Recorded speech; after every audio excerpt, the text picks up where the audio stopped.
இறக்க முடியுமோ அதை சொல்லி நான் ஒரு கல்யாணம் பண்ணி நான் நல்லாவோ இருந்தேன்னா அது உங்களை எல்லாம் எந்த வகையில பாதிக்குது? இந்த போய் எந்த வகையில யாரு அஃபெக்ட் பண்ணும் சொல்லுங்க? எதுக்காக காசு பணம் மட்டும் வாழ்க்கை கிடையாது. என்னைக்குமே அது money matters, but then money alone is not life. அந்த ரெண்டு பேரும் ஹஸ்பண்ட் அண்ட் ஒய்ஃபுக்குள்ள இருக்கிற அந்த இன்டிமசி ஆஃப்டர் மேரேஜ் உங்களால ஒருத்தரை கன்வின்ஸ் பண்ண முடியும் அப்படிங்கிற நம்பிக்கை இல்லைன்னா ஒரு குடும்பம் நடத்துறதுக்கு நம்ம எல்லாம் தகுதியானவங்க கிடையாது. அதனால I strictly don't believe in that fact. அதாவது மேரேஜ் வெயிட் ஒரு நிமிஷம் மேரேஜ் லைஃப்ங்கிறது இவ்வளவுலாம் கஷ்டப்படாம ஒரு 4-5 பொய்ய சொல்லி இன்னும் கூட ஒரு நல்ல பணக்கார மாப்பிளைய கல்யாணம் பண்ணி ஆப்பர்ச்சுனிட்டி யூஸ் பண்ணிக்க தெரியல சார். அவங்க எங்க சைடு வந்து உட்கார்ந்து இருக்கணும். மேடம் எனக்கு அந்த மாதிரி ஒரு ஆப்பர்ச்சுனிட்டி வேணாம். See, இல்ல. You might be a great policy holder ஆ இருக்கலாங்க. நாங்களா பிராக்டிகல்ங்க. என்ன பிராக்டிகல்? என்ன பிராக்டிகல் நீங்க? பிராக்டிகல். இன்னைக்கு நீங்க இடத்துல வந்து உட்கார முடியாம என்ன பிராக்டிகல் நீங்க? முதல்ல அதாவது மேரேஜ்ங்கிறது வந்து ரொம்ப அழகான ஒரு விஷயம், வாழ்க்கையோட துவக்கம். அதே ஏன் பொய்யா ஆரம்பிக்கிறீங்க? ஏன் பொய்யா ஆரம்பிக்கிறீங்க? உண்மையா ஆரம்பிங்க. வாழ்க்கை வாழ்றதுக்கு பொய்யான வாழ்றதுக்கு இங்க பாருங்க, பொய்யான வாழ்க்கை வாழ்றதுக்கு கிடையாது. உண்மையான வாழ்க்கை ஒருத்தர் புரிஞ்சுக்கிட்டு ஒருத்தருக்கு ஒருத்தர் விட்டு கொடுத்து உண்மையான ஒரு வாழ்க்கை ஆரம்பிங்களே. ஏன் ஆரம்பிக்கும் போதே பொய் சொல்லி ஆரம்பிக்கிறீங்க? அதனால உங்களுக்கு என்ன கிடைக்க போகுது? காந்தி நினைக்கிறேன் சார். மேடம் நீங்க நல்லா இப்ப நல்லா தான் வந்துட்டீங்க. ரொம்ப நல்லா வந்து ரொம்ப நல்லா வந்துட்டீங்க. சந்தோஷமா இருக்கு. நீங்க அந்த ஊடல் கூடல் இந்த பொய் சொன்னோடனே ஒரு ஒய்ஃப் கோச்சு இது ஹஸ்பண்ட் கோச்சு இது ரெண்டாவது நாள் வந்து அப்படியே சிலிமிஷம் பண்ணி அது சந்தோஷம், அந்த மாதிரி சந்தோஷம் அடைஞ்சிருக்கீங்களா? கண்டிப்பா. அதாவது பொய் சொல்லி அதுக்கப்புறம் அவங்க கோவப்பட்டு அதுக்கப்புறம் ரெண்டாவது நாள் அப்போ அந்த மாதிரி ஒரு கொஞ்சலோட ஸ்டார்ட் பண்ணி டாபிக்க அது வந்து ஒரு நீங்க வந்து ஒரு நிமிஷம் இருங்க. நீங்க எப்படி போறீங்க தெரியுமா? அப்படியே பொய் சொல்லாம காந்தி அப்படியே நேரம் அம்மா இப்ப ஆபீஸ்ல இருந்து வந்து விட்டேன், இப்போது நான் அங்க போகிறேன் இங்க போகிறேன்னா ஒண்ணும் வேலைக்காது, சந்தோஷமே இருக்காது. சின்ன சின்ன கூடல் எல்லாமே இருக்கணும், அதான் வாழ்க்கை. இன்னைக்கு இவ்வளவு நிறை குறைகளோடு ஒரு சமுதாயம் இருக்கிற போது எப்படி எல்லா மனுஷனும் உண்மை சொல்லியே கல்யாணம் பண்ண முடியும்? உண்மை சொல்லியே கல்யாணம் பண்ண எப்படி முடியும்? உங்களால நீங்க உங்களை வந்து ஒரு சாதனை பெண்மணி மாதிரி அவங்களும் பாக்குறாங்க. ஈவன் நானுமே ஒரு சாதனை பெண்மணி மாதிரி தான் பாக்குறேன். சார் நம்ம ஏன் முயற்சி பண்ண கூடாது? ஏன் முயற்சி பண்ணணும்? ஏன் முயற்சி பண்ண கூடாது? எவ்வளவோ பேரு அவங்கவுங்க பொண்ணுங்களுக்கு கல்யாணம் பண்ணாம இன்னி வரைக்கும் இருக்கிறாங்க. 35 வயசுல பொண்ணு இருக்குது, 35 வயசு 40 வயசுல எத்தனையோ பொண்ணுங்க இன்னைக்கு கல்யாணம் ஆகாம இருக்கிறாங்கன்னா அதுக்கு காரணம் உங்களை மாதிரி இருக்கவங்களே வரட்டு பிடிவாதம் தான். வரட்டு பிடிவாதம். ஓகே, முதற்கண்ணியாக உருவாக வேண்டாம் அப்படிங்கிறதுக்காக நீங்க பொய் சொல்லி எல்லாம் கல்யாணம் பண்ணி வச்சிருக்கீங்களா? அல்லது அது மாதிரி சார் நான் இது எனக்கு 47 வயசு ஆகுது சார். நான் இது வரைக்கும் வந்து நீங்க நம்ப மாட்டீங்க சொன்னாக்கா நானும் என் கணவரும் சேர்ந்து 9 கல்யாணம் பண்ணிருக்கிறோம். பவுன் கம்மியா இருந்தாலும் பரவாயில்ல, ஜாதகம் சரியா இருந்தாலும் சரியா இல்லனாலும் பரவாயில்ல, இந்த பொண்ணு வந்து நம்ம குடும்பத்துக்கு ஏத்த பொண்ணு அப்படின்னு எங்க மனசுல பற்றுச்சு அப்படின்னு சொன்னாக்கா நாங்க கண்டிப்பா அத மறைச்சு கூட நாங்க கல்யாணம் பண்ணிருக்கோம். எங்க சொந்தக்காரங்க சொல்லுவாங்கன்னாக்கா உங்க வீட்டு பையனுக்கு வந்து 50 பவுன் போட்டு பொண்ணு பாக்கலாம், 100 பவுன் போட்டு பொண்ணு பாக்கலாம், நீ அவசரப்பட்டு நீ 30 பவுன் போட்ட பொண்ணை கட்டிட்டு வராத அப்படின்னு எங்க மண்டையில ஏத்தி விட்டு அனுப்புவாங்க.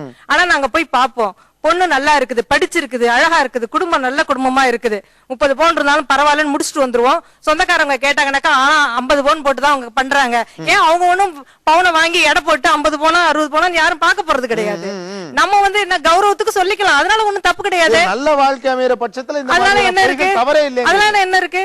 30 பவுன் கேட்டாக்கா ஆமாங்க 50 பவுன் தான் போடுறாங்க நாங்க பெருமையா சொல்லிக்குவோம். ஆனா அவங்க 30 பவுன் தான் போடுவாங்க. அது எங்களுக்குள்ள முடிஞ்சு போயிடும். சின்ன சின்ன பொய்கள் திருமண வாழ்க்கையை பாதித்து விடாது. அது மனப்பக்குவத்தின் அடிப்படையில் பார்க்கப்பட வேண்டிய விஷயம் என்று இந்த தரப்பில் சொல்லப்படுகிறது.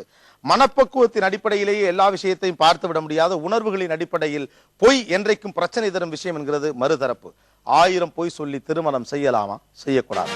தொடர்ந்து பேசுவோம் ஒரு சிறிய இடைவேளைக்கு பிறகு. லைன் டேட் சிரப் நீயா நானா ஸ்டேட். லைன் டேட் சிரப் நீயா நானா ஒரு சிறிய இடைவேளைக்கு பின் தொடரும். ஏர்டெல் சூப்பர் சிங்கர் ஜூனியர் 2 தொடர்கிறது. வெல்கம் பேக் டு லைன் டேட் சிரப் நீயா நானா. 1000 பொய் சொல்லி திருமணம் செய்யலாமா, செய்யக்கூடாதா? இங்க திருமணமானவர்கள் யார் யார்? ஓபனா சொல்லுங்க. உங்கள் திருமணத்துல பொய்யே சொல்லப்படலையா? நான் சொல்லல சார். சொல்லல. நீங்க ஒரு பொய் கூட சொல்லல? நான் எந்த பொய் குடும்பத்துல இருந்து ஒரு பொய் கூட சொல்லல? சொல்லல. அப்படியா சார்? கண்டிப்பா ஒரு பொய் கண்டிப்பா இருந்திருக்கும் சார். கண்டிப்பா கல்யாணவே ஒரு பொய் இருக்கும். இல்ல இருந்திருக்கும். இல்ல சொல்லல. அது என்ன இருந்திருக்கும்? நீங்க அந்த பொய்யை கண்டுபிடிக்க முடியலனா சொல்லுங்க. இல்ல உண்மை. அதாவது அந்த பொய்யை கண்டுபிடிக்காத அளவுக்கு தான் நாசுக்கா சொல்லிருக்காங்க நினைக்கிறேன். இல்ல நீங்க ஒண்ணு அவங்க பொய் சொல்லியிருப்பாங்க, இந்த விஷயத்துல பொய் சொல்லியிருக்காங்க, நான் கண்டுக்கலங்க, இதெல்லாம் ஒரு விஷயமான்னு விட்டேன்னு சொல்லுங்க, ஓகே.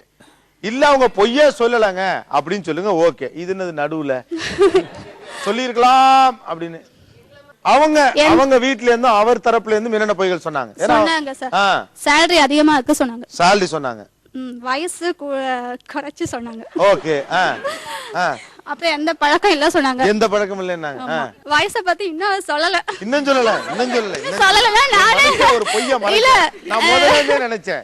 மத்தவங்க எல்லாம் சும்மா இருக்கப்ப கூட வயசு ஒரு பிரச்சனை இல்ல, வயசு சார் அவங்க சந்தோஷமா தானே சார் இருக்காங்க இப்போ? இல்ல சார் ஒரு நிமிஷம், சர்டிபிகேட் பார்த்தா கண்டுபிடிச்சு சந்தோஷமா தானே இருக்காங்க இப்போ, சிரிச்சிட்டு தானே சொல்றாங்க. அதாவது இல்ல நாங்க கொடுங்க, ஒரு மனைவியிடம் கணவன் சம்பளத்தை மறைக்கலாம், சரி, அது சரி, தப்பு. அடுத்தது ஒரு மனைவியிடம் அலுவலக பிரச்சனைகளை மறைக்கலாம், அது சரி. ஆனா வயசையே மறைப்பது என்பது என்ன சார்? வயசு தானே சார், என்ன வயசு நான் கேக்குறேன். ஜஸ்ட் என்ன சார் வயசு? வயசு தானே சார், சொல்லுங்க சார். இப்ப அது என்ன வயசு சார்? அவங்களுக்கும் 28 ஆயிருக்கு. என்ன சார் நான் என்ன கேக்குறேன், நீங்க தான் சொன்னீங்க என்ன சார் வயசு? வயசு தான். நீங்க சொல்லுங்க என்ன வயசு? 33 சார். உங்களுக்கு 33 வயசு.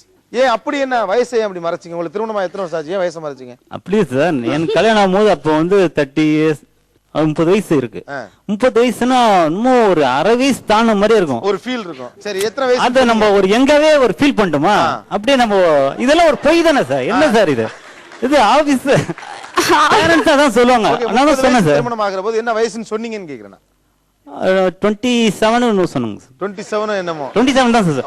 ரொம்பலாம் குறைக்கல சார், நானும் 20 வயசு பையன் மாதிரி இருக்கேன், கொஞ்சம் அழகா ஒரு குறைச்சி. உங்களை 27 வயசுல என்னால மதிக்க முடியாது. You look like 26 old man. 26 வயசு மாதிரி தான் தெரியுது.